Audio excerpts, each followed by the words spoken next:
गाँवके पूर्व पापा मंदिर बनावले। मंदिर बड़ा निक लागे। गाँवके पूर्व बाबा मंदिर बनावले। मंदिर बड़ा निक लागे।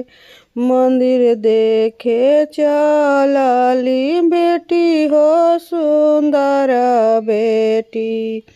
आचारा में घुंघूरा लगाई। मंदिर देखे चलली बेटी हो सुंदर बेटी। आचरा में घुंघूर लगाई। घोड़ावा चढ़ल अइले दुल्हा कौन दुल्हा। कहाँ शुभवा चललू अकेल। कहाँ शुभवा चललू अकेल। शुभवा ही शुभवा जनी करी प्रभुजी हो। नाही हई शुभवा तोहार। शुभवा ही शुभवा जनी करी प्रभुजी। नाही हई शुभवा तोहार। जब मोर पापा हो पौआ पोखरी है हो।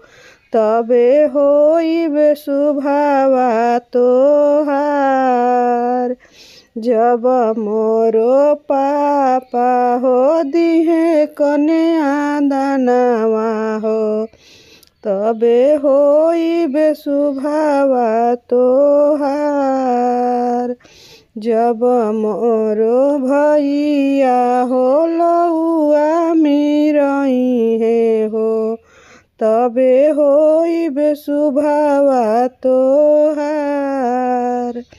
जब मोर भैया हो धारावा गिरई है हो।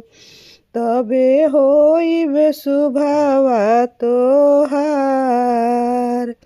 गाँव के पूर्व पापा मंदिर बनावले। मंदिर देखबे मन लाई। मंदिर देखबे मन लाई।